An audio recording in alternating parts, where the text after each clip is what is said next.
আম দিয়ে আমি লাড্ডু বানিয়েছি, দেখে বলবে কেমন হয়েছে। বাই। আমটা ছালটা ফেলে দিয়েছি, আর টুকরো করে নেব, সাথে তাকে দেখতে পাবে। তো দেখো পোকায় ধরে নিয়েছে, ওইগুলো ফেলে দিচ্ছি।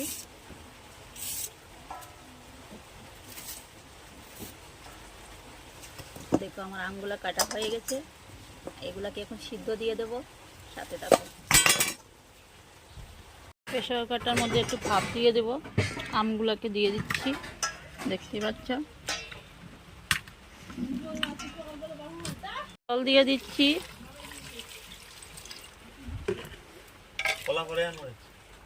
আর এখন আমি মুখটা লাগিয়ে দিচ্ছি।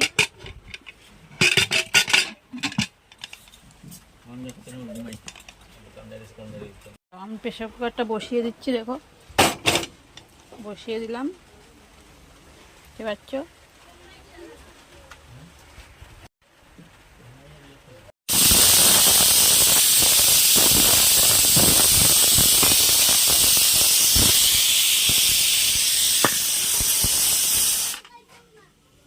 প্রেসার কুকারে ভাপটা চলে গিয়েছে, আর আমি এখন খুলে নেব, দেখতে পাচ্ছ।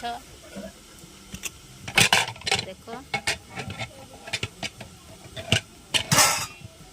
কিভাবে সিদ্ধ হয়ে গেছে, দেখতে পাচ্ছ, মুড়মুড়া নরম হয়ে গেছে। আমি এখন ঢেলে দিচ্ছি।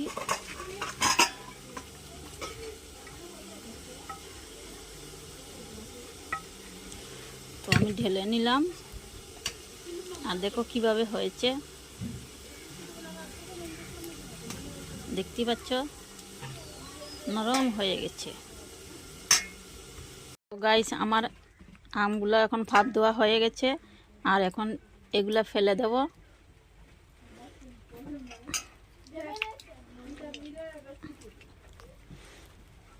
দেখতে পাচ্ছ,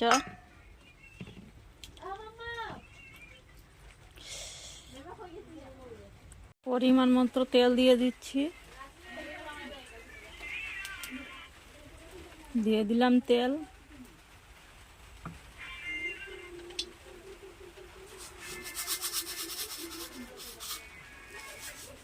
আর এখন শস্য ফোড়ন দিয়ে দেব, শস্য ফোড়ন দিয়ে দিলাম।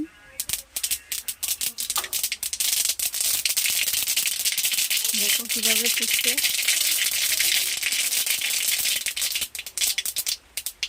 তো আমি এখন আমগুলাকে ঢেলে দেব, এই দেখো দিয়ে দিচ্ছি।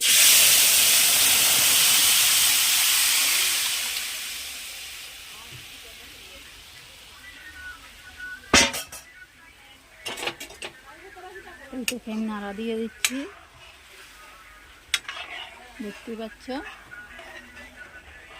কি সুন্দর কালারটা ধরেছে, দেখো খুব সুন্দর হয়েছে। আমি এখানে এক বাটি চিনি নিয়ে নিলাম, আর এখন ঢেলে দেব। ঢেলে দিয়েছি, আর তোমরা চাইলে তোমাদের পরিমাণ মতো চিনি দিতে পারো।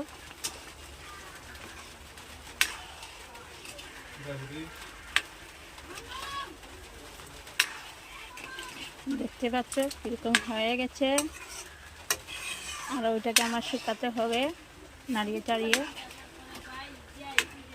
গাইস, থালটার মধ্যে অল্প একটু তেল দিয়ে দিলাম, দিয়ে আমি ওইটাকে ভালো করে আস্তে থালটার মধ্যে লাগিয়ে দেব।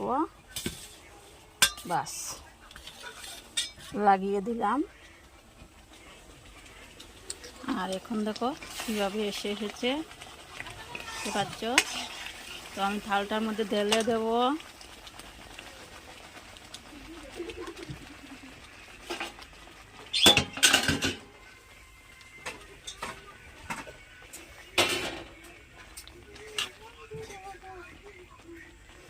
দেখো আমি থালটার মধ্যে নিয়ে নিচ্ছি।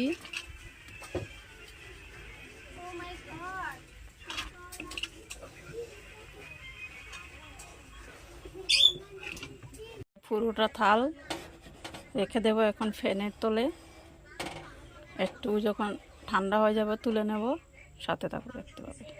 আমি আমসত্ব রেডি করে নিয়েছি, দেখতে পাচ্ছ। আর তোমরা এরকম বানিয়ে খেয়ে দেখবে কেমন লাগে। আর আমার ভিডিওটা যদি তোমাদের ভালো লাগে তো সাবস্ক্রাইব করে দেবে। এখনের মতন বাই।